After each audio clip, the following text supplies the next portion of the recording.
keadaan keliru dan menyikapi kekeliruan orang lain. Apa contoh lain bahwa Nabi keliru? Misalnya, yang paling terkenal tadi itu surat Abasa.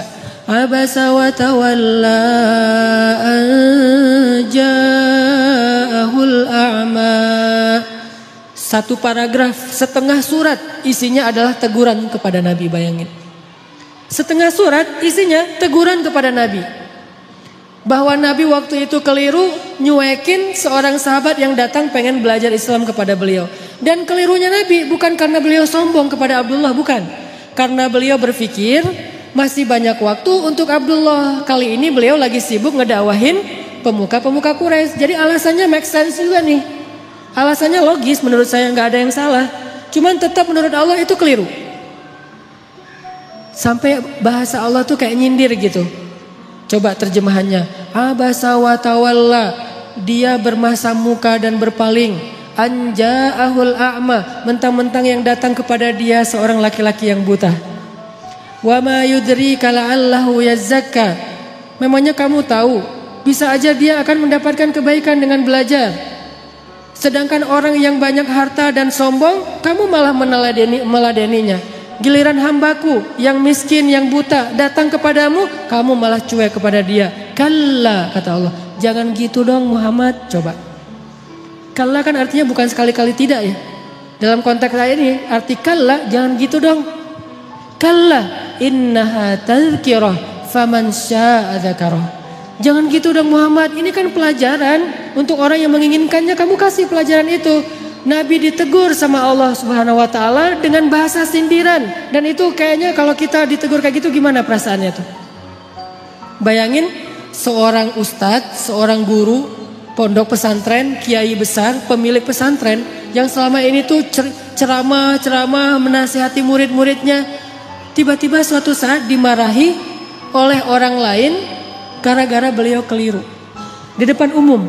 Kira-kira gimana perasaannya? Malu kan? Kalau dia gengsi. Nabi nggak malu. Bukti Nabi nggak malu apa? Ayat itu kemudian dibacakan oleh Nabi kepada para sahabat.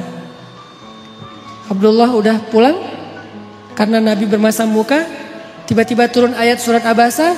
Nabi mengejar Abdullah, ngumpulin sahabat, terus Nabi bilang, telah turun kepadaku satu ayat.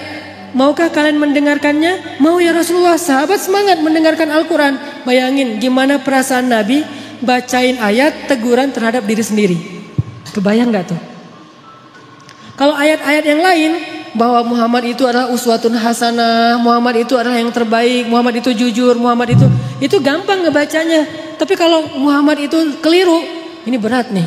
Tapi buat Nabi itu tidak berat. Menunjukkan Nabi itu sangat low profile. Bayangin, kumpulin sahabat satu masjid, terus Nabi bacain Abasa wa tawalla an ja'ahul a'ma wa ma yudrika la'allahu yazzakka. Sahabat pada toel-toel, siapa yang dimaksud? Nabi. Oh Nabi, pada gak enak hati kan sahabat juga dengerin. Oh jadi ceritanya Nabi lagi dimarahin Allah. Ya rame di antara sahabat. Nabi bacain ayat tentang diri beliau sendiri lagi ditegur sama Allah. Bahkan ketika seorang sahabat Abdullah bin Umi Maktum datang, Nabi langsung buka sorban. Untung dulu gak ada kupluk kali ya. Nabi buka sorban, langsung dibentangkan sorbannya. Terus Nabi bilang, selamat datang orang yang karena dia saya ditegur oleh Allah Subhanahu Wa Taala. Ini uswatun hasanah. Selamat datang orang yang karena dia saya ditegur oleh Allah Subhanahu Wa Taala. Lihat betapa besar hati Rasulullah Sallallahu Alaihi Wasallam. Artinya ketika kita keliru dinasihati oleh orang lain, harusnya selain kita memperbaiki diri, kalau kita lebih keren lagi, kita akan bersyukur, berterima kasih. Kalau perlu kita mention dia, alhamdulillah diingatkan, alhamdulillah dikasih tahu, tapi memberitahunya dengan cara-cara yang baik. Ini artinya dalam adegan abasa wa tawalla itu Rasulullah mengajarkan kita gimana kalau kita berada di kondisi yang sama. Istri ngasih tahu kepada kita bahwa kita keliru, makin kita cinta sama dia. Bukan, mama tajasus cari-cari kesalahan papa. Salah aja di mata mama. Apa sih yang benar papa di mata mama? Jangan pundung. Mama perhatian banget sama papa. Oh iya Pak, mau lagi yang lain kesalahannya? Oh iya silakan Ma. Akhirnya disebutin 100 kesalahan kita. Jadi satu buku, 100 rapor merah suami. Ini menunjukkan Rasulullah itu orangnya sangat low profile, easy going, no hard feeling, dan beliau orang yang sangat lapang dada. Itu surat Abasa. Nanti ada lagi teguran terhadap Nabi di surat yang lain, banyak loh. Termasuk surat At-Tahrim. Ayat pertama lagi tuh. Gara-gara apa? Gara-gara Nabi pengen jaga perasaan Aisyah dan Hafsah. Waktu itu Nabi sering nongkrong di rumah Sofia. Sofia itu istri Nabi yang bedanya sama Aisyah cuma setahun. Aisyah waktu itu 16 tahun, Sofia 17 tahun, baru lulus SMA. Istri Nabi muda nih. Rata-rata istri Nabi kan muda ya. Walaupun kalau yang perawan cuma satu, tapi yang lain walaupun janda muda-muda nih. Sofia, Hafsah, Zainab, Ummu Salamah. Yang tua itu kayak Saudah, itu tua. Nah, Sofia orang Yahudi yang nikah sama Nabi itu cantiknya luar biasa. Saking cantiknya Aisyah sampai stalking loh akunnya Sofia. Dan itu terjadi. Aisyah benar-benar kepo tuh. Sofia lagi posting apa sih sekarang? Dikepoin sama Aisyah. Cara ngepoinnya gimana? Kalau dulu kisahnya Aisyah diam-diam datang ke rumah Sofia. Pas Sofia lagi ada acara selamatan. Jadi kalau kayak sekarang tuh Sofia lagi posting, Aisyah pura-pura ngeliat nih lagi posting apa sih, lagi snapgram apa, lagi insta story apa nih Sofia. Dilihatin sama Aisyah, biar gak ketahuan Aisyah pakai cadar. Tapi kan Nabi itu teliti banget, tahu banget mata Aisyah tuh kayak gimana. Sehelai bulu mata Aisyah aja Nabi tahu, saking sayangnya Nabi sama Aisyah. Pakai cadar, cuman kelihatan matanya doang. Datang ke rumah Sofia, Sofia lagi bikin kayak acara di belakang rumah gitu, di garden party gitulah pokoknya. Lagi barbekyuan gitu kan ya, di rumah Sofia. Nah Aisyah datang terus duduk mojok paling belakang. Perhatiin aja Sofia ini orangnya gimana sih, kok Nabi betah banget sama dia. Orangnya emang asik banget. Dilihatin sama Aisyah. Oh benar sih Sofia itu orangnya humble. Sofia itu orangnya tuh enak diajak chit chat gitu. Sofia tuh orangnya tuh nggak ada matinya. Terus aja ada tema. Makanya Nabi itu betah banget di sini. Ditambah lagi Sofia itu kolektor madu. Dia tuh banyak ngoleksi madu-madu keren, madu-madu yang dari berbagai macam penjuru bumi gitu. Dikoleksi sama dia. Nih madu dari Yaman, nih madu dari Majalengka, nih madu dari mana gitu kan nih. Dikoleksi sama Sofia. Oh gitu. Aisyah dari jauh merhatiin bahasa sekarang kepo. Dikepoin akunnya Sofia. Oh Sofia tuh posting madu. Oh Sofia tuh bisa bikin cake. Oh Sofia tuh orangnya asik. Oh Sofia tuh seru. Oh Sofia apa. Nah lagi ngepoin Sofia. Nabi dari jauh ngelihat ada cewek kok sendiri banget di belakang mojok. Nabi liatin ternyata Aisyah. Nabi sadar. Oh ada Aisyah. Pas Nabi ngelihat ke arah Aisyah. Aisyah tahu Nabi ngelihat. Aisyah langsung pergi. Pulang dikejar sama Nabi. Terus slow motion gitu. Dikejar sama Nabi. Aisyah langsung pulang sendiri gitu. Nabi kejar, Aisyah dipanggil sama Nabi. Aisyah kaget, Nabi kejar saya. Kan itu penting banget ya buat cewek ya. Merasa didahulukan, merasa diprioritaskan, merasakan. Cewek banget lah pokoknya. Jadi kalian harus ngerti tuh beberapa trik. Jangan cuma bisa ollie dan kickflip gitu, tapi bisa ngetrik juga buat pasangan. Biar keren. Aisyah pulang, Aisyah kata Nabi dari jauh. Jadi agak-agak kayak drakor gitulah. Aisyah langsung lari ke belakang. Terus Nabi langsung nyamperin, yuk jalan bareng aku. Dipegang tangan sama Nabi, jalan berdua. Jangan dibayangin, susah. Pokoknya dengerin aja, membayangkannya nanti aja kalau udah halal. Pegangan tangan, jalan berdua. Pegangan tangan tuh nggak kaku gini ya. Pegangan tangan sambil gini-gini berdua, terus jalan dari rumah Sofia ke rumah Aisyah. Di tengah jalan ngobrol, chit-chat gitu. Karena Aisyah juga orangnya tuh seru kalau diajak ngobrol. Aisyah tanya, Nabi, kata Aisyah. Apa Aisyah? Gitu. Aku mau tanya, kata Aisyah. Boleh, tanya apa aja boleh. Kalau misalnya Nabi jadi penggembala, terus ada 2 padang rumput, yang satu tuh udah pernah dipakai penggembala lain, yang satu lagi nggak pernah dipakai. Kira-kira Nabi mau menggembala di mana?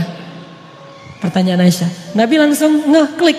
Oh, maksudnya istri-istri Nabi kan semuanya janda kecuali Aisyah. Jadi lebih cenderung kemana Nabi teh? Kata Nabi, ya pastilah ke padang rumput yang belum pernah dipakai menggembala siapa-siapa. Beneran? Beneran. Hore, kata Aisyah. Ini lihat. Pengertiannya Nabi. Orangnya tuh empati banget sama pasangannya.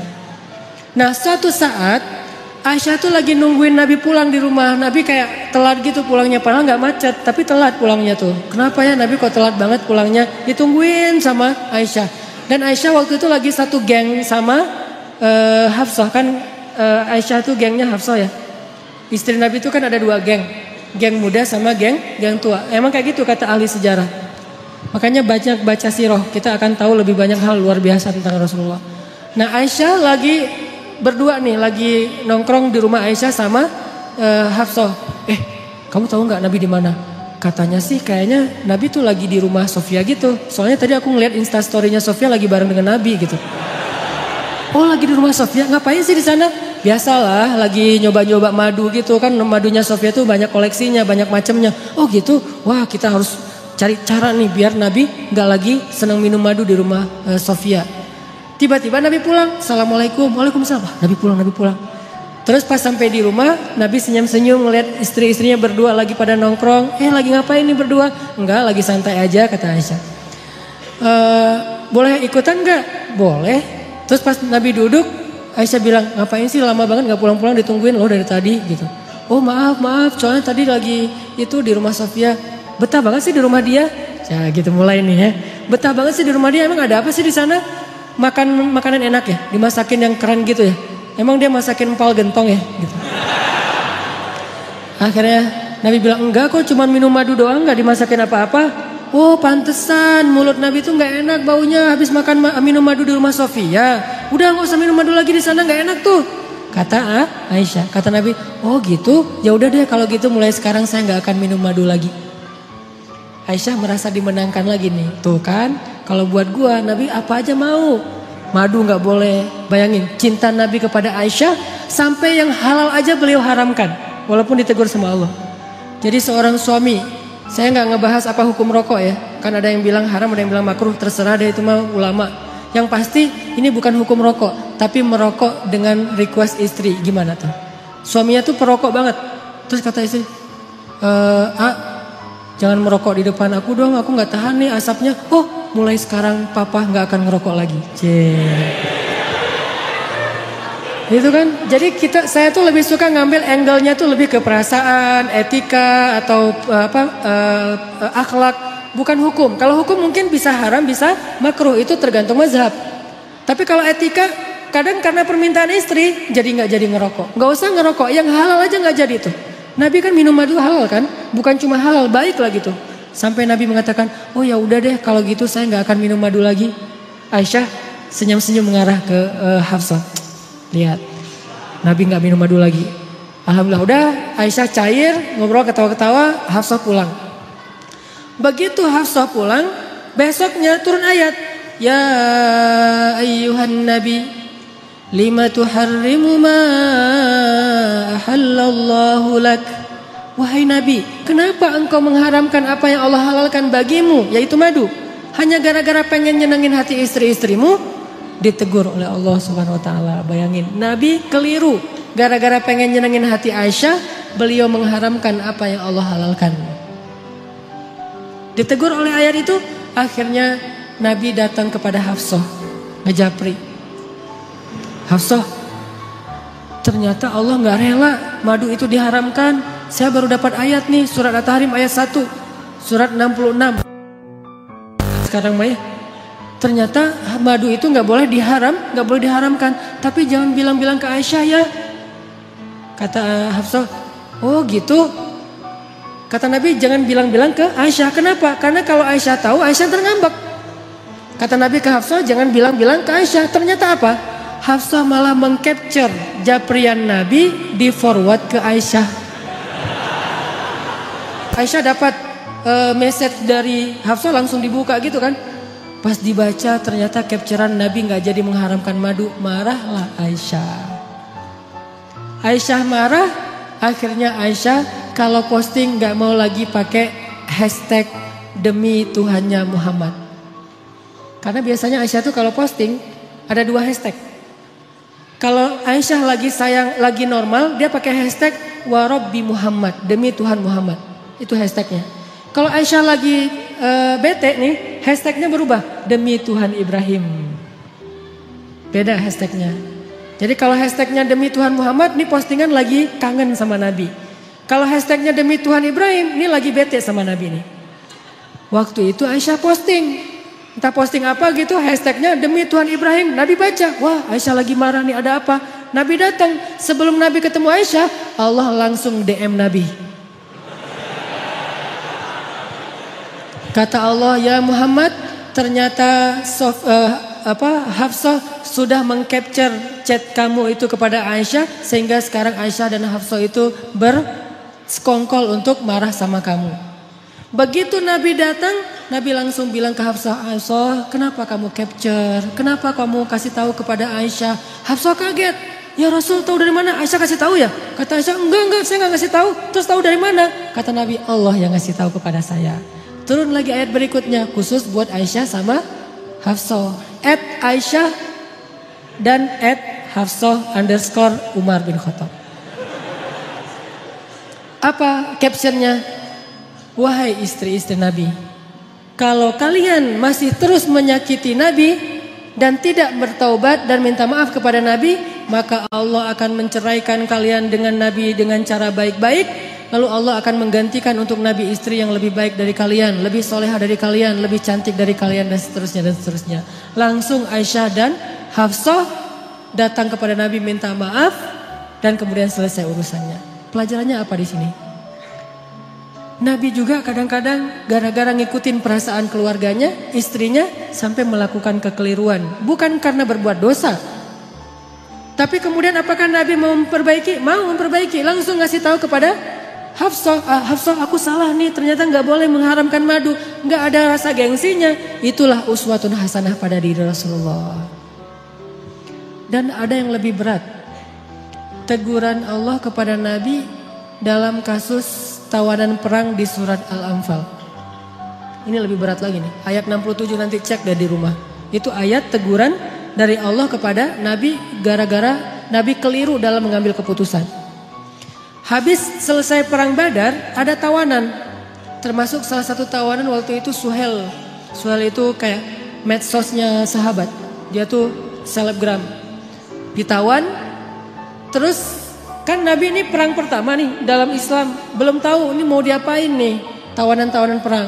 Akhirnya Nabi pun bikin FGD gitu. FGD-nya Nabi, Abu Bakar, Umar, dan Ibnu Rawahah. Jadi mereka beberapa orang musyawarah, rapat. Nabi nanya, apa pendapat kalian tentang tawanan perang? Mau diapain? Abu Bakar angkat tangan. Menurut saya ya Rasul, kata Abu Bakar, kita tebus. Kalau keluarganya orang kaya, maka keluarganya menebus dengan harta. Kalau keluarganya orang miskin, maka ditebus dengan seorang laki-laki yang bisa baca tulis dan mengajarkan putra-putri kita baca tulis di Madinah. Ini kan produktif ya, ide yang bagus nih. Oh gitu. Umar bilang, saya nggak setuju. Terus apa pendapat kamu? Ya Rasulullah, mereka itu musuh-musuh Allah.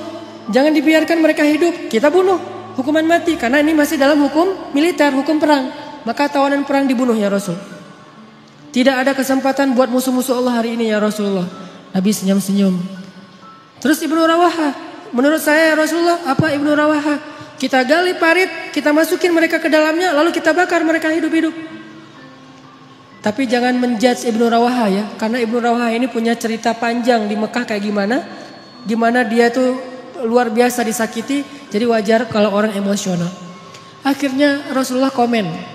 Kata Rasulullah, sesungguhnya Allah menjadikan hati seseorang itu lebih lembut daripada agar-agar. Atau lebih lembut daripada kayak yogurt gitu. Susu yang dikentelin. Dan sesungguhnya Allah menjadikan hati seseorang kadang lebih keras daripada batu. Engkau wahai Abu Bakar, kata Rasulullah, engkau itu seperti Ibrahim. Engkau wahai Umar, engkau itu seperti Musa. Engkau itu seperti Nuh. Sedangkan Abu Bakar, engkau seperti Ibrahim, seperti Isa. Dua nabi masing-masing dimisalkan untuk mereka. Ini artinya Nabi itu menghargai pendapat orang. Engkau wahai Abu Bakar seperti Ibrahim dan seperti Isa. Gimana Ibrahim dan Isa? Memaafkan. Ketika ayahnya pengen mengusir Ibrahim, apa kata Ibrahim? Qala salamun alaik, sa'astaghfiru laka rabbi innahu kana bi hafiyya. Keselamatan bagimu wahai ayah. Padahal ayahnya udah zalim sama dia, tapi masih didoain kebaikan. Saya akan berdoa kepada Allah supaya Allah mengampuni dosa-dosa ayah. Itu Ibrahim. Isa juga kayak gitu, memaafkan murid-muridnya yang melakukan kesalahan. Engkau wahai Abu Bakar seperti Ibrahim dan Isa. Sedangkan Umar seperti Nuh dan Musa. Gimana Nuh? Ketika orang-orang sudah zalim, sudah syirik kepada Allah, Nuh berdoa, ya Allah, hancurkanlah orang-orang kafir itu sehancur-hancurnya. Sampai keturunan mereka, jangan engkau biarkan mereka hidup di muka bumi dan membuat kerusakan. Musa, ketika orang Bani Israel menyembah anak sapi, Musa pulang, maka dihukum mati mereka satu persatu kan? Ini Umar seperti Nuh dan Musa. Tapi kalau Ibnu Rawahah Nabi gak komen. Diimamin aja, gak usah di like, gak usah di komen, biarin aja. Karena pendapatnya agak-agak sadis gitu kan. Dibakar hidup-hidup. Akhirnya setelah menghargai dua pendapat sahabat senior, Nabi mengambil salah satu di antara dua pendapat itu. Pendapat Abu Bakar As-Siddiq. Menurut saya kata Nabi, pendapat Abu Bakar lebih tepat. Ayo kita tebus dengan tawaran dengan harta ataupun guru baca tulis. Setelah selesai penebusan, turun ayat 67. Kata Allah, tidaklah pantas seorang nabi memiliki tawanan lalu menukarnya dengan harta duniawi. Kalau kamu menginginkan harta, aku berikan harta yang lebih dari itu wahai Muhammad. Allah marah kepada Nabi. Ayat 67. Setelah ayat ini turun, Nabi bacain kepada Abu Bakar. Nabi dan Abu Bakar menangis seharian dari pagi sampai sore. Nangis. Kenapa nangis? Karena sedih, takut, taubat, menyesal kepada Allah Subhanahu wa taala. Ya Allah, ampunkan saya, kata Nabi, ampunkan saya. Abu Bakar juga gitu, nih gara-gara saya nih. Ya Rasulullah, ini ide saya. Rasulullah enggak salah, saya yang salah. Berdua aja nangis tuh. Ini hebatnya Rasulullah. Inilah uswatun hasanah. Berdua nangis. Lagi nangis, Umar lewat. Umar ngelihat Abu Bakar dan Rasulullah nangis, Umar langsung diam. Tanya, "Ya Rasulullah, ya Abu Bakar, ma yubkikuma? Kenapa kalian berdua menangis? Kalau ada hubungannya dengan saya juga pengen ikut nangis. Nangis berjamaah." Apa kata Rasulullah? "Ya Umar, seandainya hari ini Allah menurunkan azab di muka bumi, maka yang selamat cuman Umar bin Khattab." Lihat gimana Nabi menghargai Umar. Pendapat beliau dan Abu Bakar keliru, pendapat Umar yang benar, lebih tepat. Kemudian Nabi menghargai, seandainya hari ini turun azab di muka bumi, maka yang selamat adalah Umar bin Khattab. Nabi gak pernah merasa gengsi. Umar, kok Allah gitu banget sih? Kan saya yang Nabi, kenapa kamu yang benar? Padahal kan kalau mau tuh, Nabi tuh gak usah musyawarah loh. Tinggal minta aja, ya Allah nih tawanan perang mau diapain? Kata Allah, bunuh aja Muhammad. Ya udah bunuh. Kan gampang kan? Kenapa Nabi bermusyawarah? Kenapa Nabi gak minta wahyu aja? Karena kalau Nabi hanya meminta wahyu, maka kita tidak bisa meniru Nabi SAW. Kan kita gak dapat wahyu. Maka kita meniru Nabi dalam konteks ini adalah menyelesaikan masalah dengan cara musyawarah. Untuk mencari mufakat. Kalau keliru dalam musyawarah, jangan gengsi untuk mengakui. Yang benar, jangan merasa besar kepala. Umar coba, pas Nabi keliru ngomong kayak gitu, Umar gak bilang, tuh kan, saya bilang juga apa, Nabi sih gak mau dengar kata-kata saya, yang dengar Abu Bakar aja terus mentang-mentang soulmate. Enggak, Umar tuh gak besar kepala. Terus besok kalau ada pendapat lagi, nih ini pasti salah lagi nih, harus dengerin saya. Enggak, Umar gak pernah nyalahin Nabi. Dan ini juga uswatun hasanah. Jadi kalau kita dalam satu organisasi, suami istri, dimanapun, kadang-kadang kita udah musyawarah terus ngambil keputusan keliru, maka yang tadi benar gak usah nandain. Tuh besok dengerin ya kalau saya ngomongin, enggak, besok musyawarah lagi. Bisa diambil, bisa ditinggalkan pendapat kita. Semua ini adalah uswatun hasanah. Mudah-mudahan teman-teman di sini kita belajar banyak hal. Belajar lapang dada, belajar low profile, belajar tawadu, belajar nggak gengsi, belajar biasa aja, nggak usah merasa besar kepala kalau kita pas lagi benar, lagi tepat.